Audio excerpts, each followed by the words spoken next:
લોભિયા હોય ત્યાં ધુતારા ભૂકે ન મરે. એવું લાગે છે કે ગુજરાતની પ્રજા ઠગની ટોળકીઓથી એવી ઘેરાયેલી છે કે લોકોને ફસાઈ ગયા બાદ આંખ ઉઘડે છે. બીઝેડ ગ્રુપનો મહાઠગ ભૂપેન્દ્ર ઝાલાનો હજુ પત્તો નથી. ત્યાં બનાસકાંઠામાં વધુ એક ઠગની જાળમાં અનેક લોકો ફસાઈ ગયા. પાલનપુરમાં આવેલી નાઉ સ્ટાર વેઇટીજ India management consultancy private limited કંપનીમાં લોકોના પૈસા ફસાયા છે. એક અંદાજ મુજબ કંપનીએ બનાસકાંઠા સહિત અન્ય જિલ્લાઓ મળી 80 કરોડથી વધુની રકમની લોકો સાથે છેતરપિંડી કરી. આ કૌભાંડનો મુખ્ય સૂત્રધાર નિરંજન શ્રીમાળી છે અને તે એસટી વિભાગ સાથે જોડાયેલો છે. આ સ્કીમમાં 200 દિવસમાં પૈસા ડબલ કરવાની વાત લાલચ અપાતી હતી, પરંતુ 200 દિવસ પૂર્ણ થયા બાદ રોકાણકારો કંપનીની ઓફિસ પહોંચ્યા તો ઓફિસ પર તાળા હતા અને સંચાલકો રફુ ચક્કર થઈ ગયા. નાઉ સ્ટાર વેઇટીજ ઇન્ડિયાની ઓફિસ પાલનપુરમાં S9 શોપિંગ સેન્ટરમાં આવેલી છે. જીએસટીવીની ટીમ કંપનીની ઓફિસ પર પહોંચી તો તાળા લટકેલા જોવા મળ્યા. આ સ્કીમના મુખ્ય સૂત્રધાર નિરંજન શ્રીમાળીનો એક વિડીયો પણ સોશિયલ મીડિયા પર વાયરલ થઈ રહ્યો છે, જેમાં તે કહી રહ્યો છે કે સૌના પૈસા પરત કરી આપશે. મુખ્ય સૂત્રધાર એસટી વિભાગનો કર્મચારી છે અને ઘણા દિવસોથી ફરજ પર ગેરહાજર રહેતા એસટી વિભાગે નોટિસ પણ મોકલી છે. કદાચ ત્યારે એસટી વિભાગને પણ ખબર પડી હશે કે તેના કર્મચારીએ કેવા કાંડ કર્યા છે.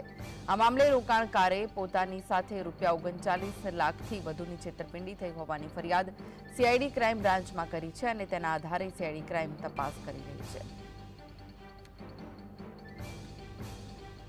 ગ્રુપની જેમ ક્યાંક ને ક્યાંક હવે બનાસકાંઠા જિલ્લાના અંદર નાઉ સ્ટાર વે જે કંપની છે તેઓ લોકો સાથે છેતરપિંડી આચરી રહી છે. જે રીતે વાત કરવામાં આવે 200 દિવસમાં પૈસા ડબલ ની લાલચામાં ક્યાંક લોકો આવ્યા હતા અને મોટી ઠગાઈ તેમની સાથે થઈ છે. અત્યારે તમારા કેમેરામેન દ્રશ્યો બતાવી રહ્યા છે તે રીતે અત્યારે બંધ બારણા જોવા મળી રહ્યા છે. તાળા મારીને જે રોકાણકારોને છેતર્યા છે તે કંપનીના લોકો અત્યારે ફરાર થઈ ચૂક્યા છે. મોટી જે કહી શકાય છે કે છેતરપિંડીની આ ફરિયાદ પણ ક્યાંક સીઆઈડી ક્રાઇમમાં નોંધાઈ છે.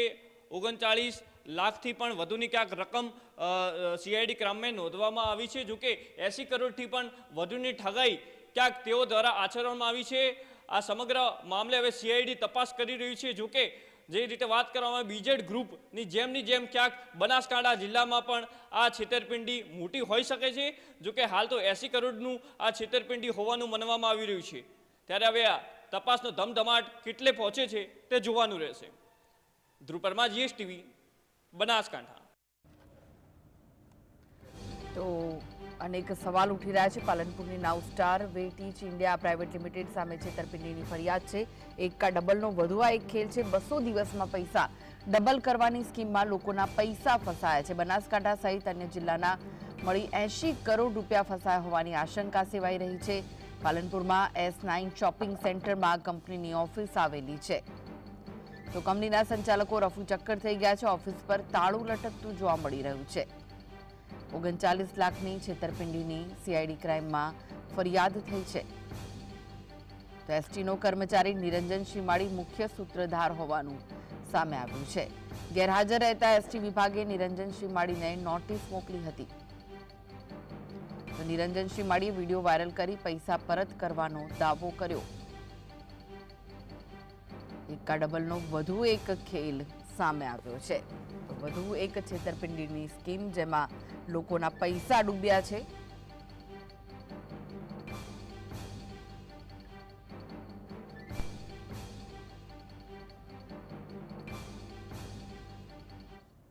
તો આ વિશે વધુ માહિતી માટે જોડાઈ ગયા છે સ્ટુડિયોથી સહયોગી કામેશ ચોકસી. કામેશ, ફરી એકવાર છેતરપિંડીની સ્કીમ સામે આવી છે. લોકોના પૈસા ડૂબી ગયા છે, લોકો છેતરાઈ રહ્યા છે. શું વિગત? બિલકુલ કૃષ્ણા, આપને જણાવ્યું હતું કે ગુજરાતની જો વાત કરવામાં આવે તો ગુજરાતમાં એક બાદ એક કૌભાંડની હારમાળાઓ સર્જાઈ હોય તે અહેવાલને નકારી શકાય તેમ નથી. હાલની જ જો વાત કરવામાં આવે તો બીઝેડ કૌભાંડ જે છે તે સામે આવ્યું હતું કે જેમાં ભૂપેન્દ્રસિંહ ઝાલાની જો વાત કરવામાં આવે તો કહી શકાય કે કરોડો રૂપિયા લોકોની સાથે છેતરપિંડી કરી અને કહી શકાય કે લોકોના પૈસા ડૂબાડી રહ્યા. મસ્ત મોટી સ્કીમો, મસ્ત મોટી જાહેરાતો અને આ બધાને લઈને એક બાજુ જ્યારે હવે તંત્ર દ્વારા આ સમગ્ર કૌભાંડ સામે આવીને બીઝેડ કૌભાંડની જો વાત કરવામાં આવે તો કહી શકાય કે હજારો કરોડનું આ જે કૌભાંડ જે છે તેને લઈને એક બાજુ તપાસનો ધમધમાટ યથાવત છે. તમામ લોકોની નજર અત્યારે તેની ઉપર છે અને આ ઘટનાની તો હજી કળ વળી નથી, આ બાબતની કળ વળી નથી. ત્યાં જ અત્યારે નવી એક ઘટના સામે આવી રહી છે અને એ પણ છેતરપિંડીની ઘટના સામે આવી રહી છે. ખૂબ મહત્વપૂર્ણ સમાચાર કહી શકાય છે અને તેને લઈને જો વાત કરવામાં આવે કૃષ્ણા, તો પાલનપુરની એક કંપની છે, એક કન્સલ્ટન્સી ફર્મ જે છે, કંપની છે અને તેના દ્વારા લોકો સાથે છેતરપિંડી કરી હોવાની જે ફરિયાદ જે છે તે નોંધવામાં આવે છે અને તેને લઈને આ સમગ્ર કિસ્સો જે છે પ્રકાશમાં આવ્યો છે. પાલનપુરની વાત કરવામાં આવે તો બનાસકાંઠાના પાલનપુરમાં આ કૌભાંડ સામે આવ્યું હોવાની વાત સામે આવી રહી છે અને કહી શકાય કે એક ડબલ કરવાની સ્કીમ 200 દિવસનો ટાર્ગેટ આપવામાં આવે ને 200 દિવસના ટાર્ગેટમાં તમારા પૈસા સીધા ડબલ થઈ જશે. સૌથી મહત્વની વાત છે કે નિર્દોષ લોકો જે છે, કે જે લોકો મિડલમેન છે, જે લોકો પોતાનું રોજનું રડીને રોજનું ખાય છે, નોકરિયાત વર્ગ જે છે, ધંધાદારી વર્ગ છે, જે દુકાન ચલાવીને પોતાનું ગુજરાન પૂરું કરતા હોય છે, આવા જે લોકો જે છે, કોમન મેન જે છે, કોમન મેનને આ લોકોએ ટાર્ગેટ કર્યા, તેમની પાસેથી આવી મસ્ત મોટી લોભામણી સ્કીમો આપી, તેમના પૈસાની સાથે છેતરપિંડી કરી અને હવે જોવાની એ સામે બાબત આવી રહી છે કે સમગ્ર કૌભાંડની જો વાત કરવામાં આવે તો હવે ઓફિસે તાળા વાગી ગયા છે અને જે પણ રોકાણકારો જે હતા, જે સ્કીમને આકર્ષવા માટે જે લોકોએ જે ઓફર આપી હતી તે લોકો ફરાર થઈ ગયા છે. આ સમગ્ર બાબતને લઈને હવે જ્યારે આ કિસ્સો પ્રકાશમાં આવ્યો છે ત્યારે હવે જોવાનું એ રહેશે કે આ કિસ્સામાં અત્યારે તો જે પ્રાથમિક જાણકારી જે આવી રહી છે તે પ્રમાણે આમાં પણ કરોડો રૂપિયાનો ખેલ પડાયો હોવાની વાત સામે આવી રહી છે. તો કે આ ખેલ કોની રહેમરાહે પાડવામાં આવ્યો સૌથી મોટો સવાલ છે.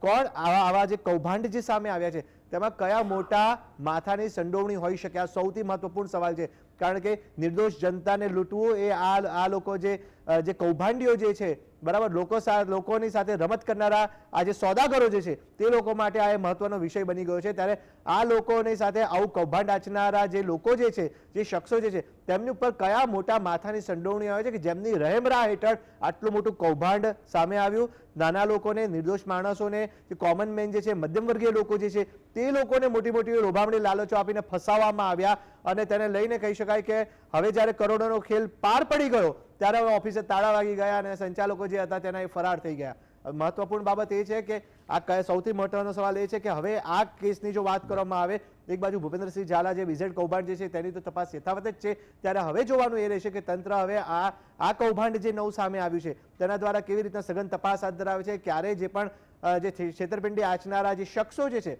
તેમની ઉપર ક્યારે સકંજો કસાશે. કહી શકાય છે કે જે ફરિયાદ જે સામે આવી રહી છે, સમગ્ર મામલો પ્રકાશમાં આવ્યો છે, તેને લઈને હવે કેવી તપાસ હાથ ધરવામાં આવી છે.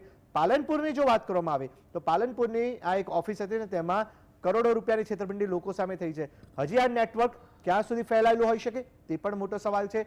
કયા કયા લોકોની સંડોવણી હોઈ શકે એ પણ મોટો સવાલ છે. કયા મોટા માથા, કયા રાજકારણી, તેનું પણ આમાં નામ આમાં સંડોવણીમાં છે કે નહીં તે પણ મહત્વનો અને તપાસનો વિષય છે. આ તમામ બાબતો ઉપરથી આગામી સમયમાં પડદો ઉચકાશે ત્યારે સમગ્ર ચિત્ર સ્પષ્ટ થશે. પરંતુ હવે તો ગુજરાતની જનતાને પણ જાગવું પડશે, એલર્ટ રહેવું પડશે અને સાવચેત રહેવું પડશે. જીએસટીવી પણ ગુજરાતના તમામ દર્શકોને અપીલ કરે છે કે આવી કોઈ પણ સ્કીમ, કોઈ પણ લોભામણી લાલચ જે છે, લોભામણી જે સ્કીમો છે તેનાથી આકર્ષાવ નહીં અને હંમેશા માટે થઈને બે વખત કોઈ પણ બાબત હોય, કોઈ પણ યોજના હોય તેની ઉલટ તપાસ કરવી અને ત્યારબાદ જ આપ આપના નાણાં રોકો કે જેથી આવી રીતના કોઈ છેતરપિંડીનો ભોગ આપ ના બનો. અને હવે જોવાનું એ રહેશે કૃષ્ણા કે આ જે સમગ્ર કૌભાંડ જ્યારે સામે આવ્યું છે, બીઝેડ કૌભાંડ એક બાજુ ચાલુ છે ત્યારે આ નવું કૌભાંડ સામે આવ્યું છે, તો હવે કેવી રીતના આગામી રીતના હવે તંત્ર દ્વારા સઘન તપાસ કરાશે, ક્યારે જે શખ્સો જે છે, ક્યારે જે આરોપીઓ છે તેમના ઉપર સકંજો કસાશે તે આવનારા સમયમાં ચિત્ર સ્પષ્ટ થશે. જી, આભાર કામેશ સમગ્ર માહિતી આપવા માટે.